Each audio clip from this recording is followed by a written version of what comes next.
All right, today we've got a nice fun topic. It's product placement.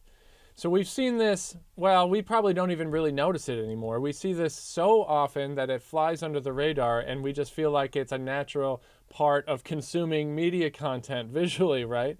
But product placement is very intentional in making sure that, well, different products or services are profiled and highlighted within the content so that, of course, well, a large audience can see it. It's the incorporation of a brand into a work in exchange for compensation. That's the ticket, isn't it? Compensation. No media producer is just giving away this opportunity. They're doing it because there's money to be made. Now, you've also got to think historically. Well, first, people started thinking about it like, whoa, I could incorporate my brand or my product inside this video or film that a lot of people are going to have their eyes on, right? So it's effectively going to be a unique form of advertising. But now, as we've gotten into the era of, streaming services and subscription plans and things like that, well, traditional advertising revenue has gone down, or at least the watchability of traditional advertising. So we've got to incorporate these product placements in even heavier than has been done previously because there's no ad revenue going on in the traditional sense.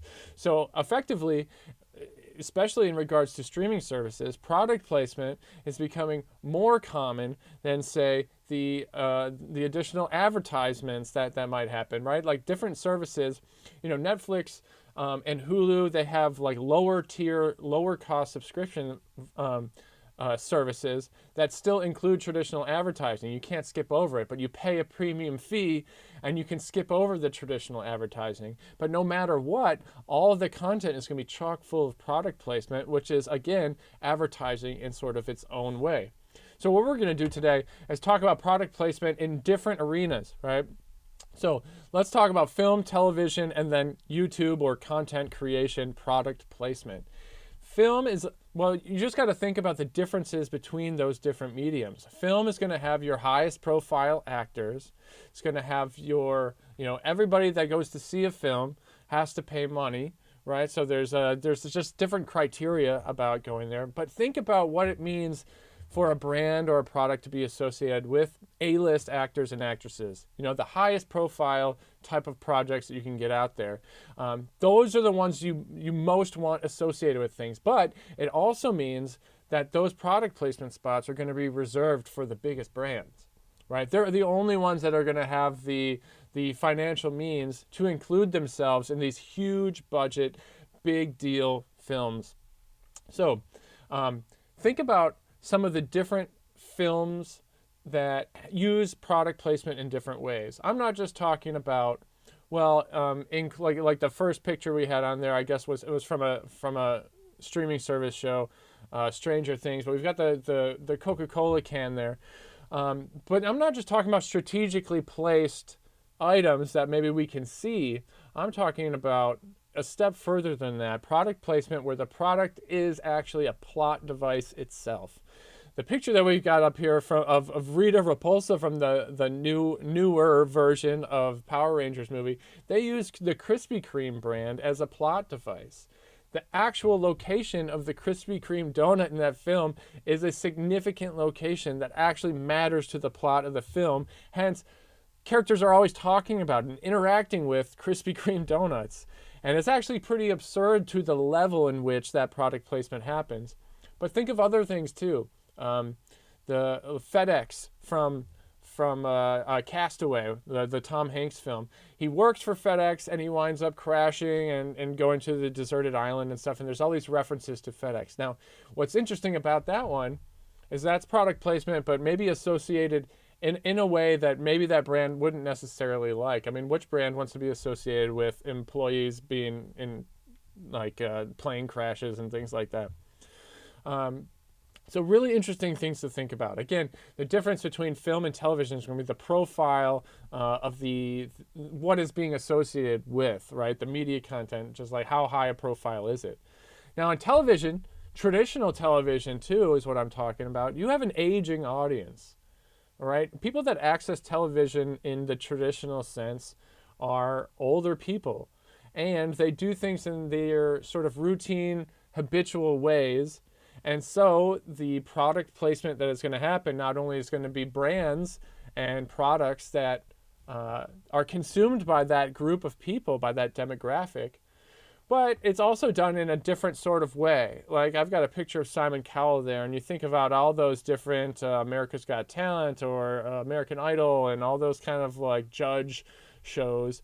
They always just have a drink in front of them, and whether or not they're actually drinking said product out of that cup or that can or whatever it is, that's still a way that a product and a brand is getting their name out there in front of lots of people.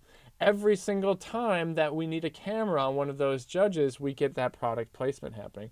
So all that stuff happens at a price. Now, YouTubers are a little bit different. They do things a couple of different ways. One, just based on building up your own sort of niche audience, you can develop sponsors in which you just have to make mention of the product or you use it in your videos. It's just a sort of a different vibe because you're curating your own audience in different sorts of ways. So there's a definite difference in how product placement is used in these different sort of arenas.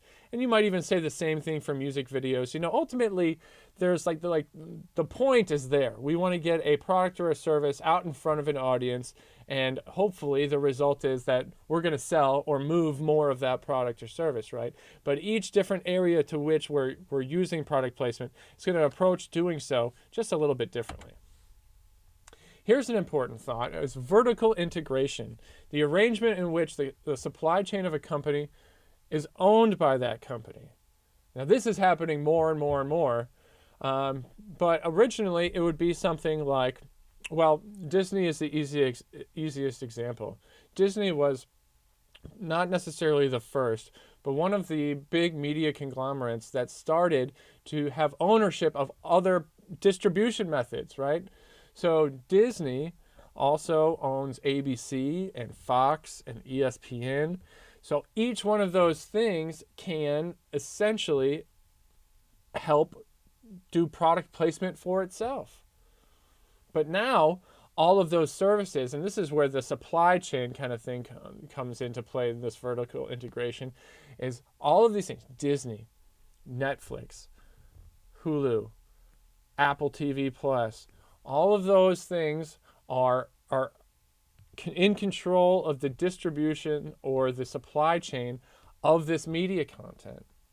So Disney doesn't have to count on video stores or retail stores to sell their content. They just sell subscriptions to their own streaming service. So what does this mean? Well, it means that Disney gets to keep all of the money. But what does it mean for the consumer? It means that you can no longer own anything. It's much more rare for me to go to a retail store and purchase a Disney movie to which I can own and have access to forever. Why would I do that if Disney Plus has access to all of the Disney content? Well, the only difference is, and what people don't often think about, is that you don't own anything. You own access to the subscription service when you pay for it, but you can't actually take anything away from Disney Plus. Disney will always own it unless you pay them a monthly fee. So vertical integration is great for the companies, but there's some other things that are happening that are not so good for the consumer. But this is also interesting. I've been focusing on the Disney example. Vertical integration also comes into play with a company like Apple. Sure, Apple TV Plus is now Apple's very own streaming service. They make their own content, right? So you're consuming their things. But guess what they're also doing? They're using those platforms to advertise their own products. I guarantee you that if you watch an episode of The Newsroom with Reese Witherspoon and Jennifer Aniston or something, you're not going to see anybody having an up-close shot of somebody using an Android phone. That's not going to happen. It gives Apple the opportunity to continually advertise themselves through product placement on their own platform. The next thing is an interesting concept. This is called reverse placement. This is where a real product is created to match a fictional one that was placed in a film. And I've got a picture of the Talk Boy. This is from Home Alone 2. It's an early 90s movie, but this device that was used as a means of propelling the plot forward from the main character didn't actually exist, but because it was featured in the film, people wanted it so badly, they had to quick and make one of these things so they could sell it. And there's all sorts of different examples of this happening, but that's just a kind of a unique one. Okay, so what are the different methods, or maybe the different things that are specifically placed, or where are they placed, right? Well, we oftentimes see food product placement, and that's going to be a brand like a fast food restaurant or something like that that is featured in a way that just, maybe the plot is about Joey from Friends just like can't stop eating or something like that, but making it a specific brand is giving us an opportunity then to, well, charge somebody some money for product placement and advertising fees. What's really interesting is that because of modern technology, what we're able to do is sell placeholders, right? So that bucket of chicken could be KFC right now, but really if we were using modern technology, we could create that with a chroma key chicken bucket, right? And then for the first 5 years, we could write up a contract with KFC and they could purchase the product placement there. But after that contract runs up and we're still watching reruns of Friends on Netflix or something like that, we can replace that product placement with a different chicken chain, like Church's or something like that, to which they would maybe pay for the next 5 years of a contract. So we're actually seeing this happen where product placement is actually being manipulated and changed within the media content over the years, just based on, different companies and brands being willing to pay for that placement. Think about sporting events, what we see. We're not just talking about, it's not like when you watch a football game, the football game is made of is a specific brand. Well, that of course does happen.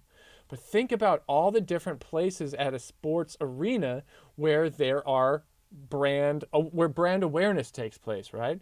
There's like all the different out of bounds lines, right? There's always like banners or billboards for different products, and they oftentimes will rotate through what is being advertised there. Then even on the field itself, there might be some advertisement, or under the ice at a hockey arena, you might see some mention of some product or brand. Then there's the arena itself that is going to be branded on something. And then potentially like the event itself is sponsored by something. It's not always like the Daytona 500. It's like the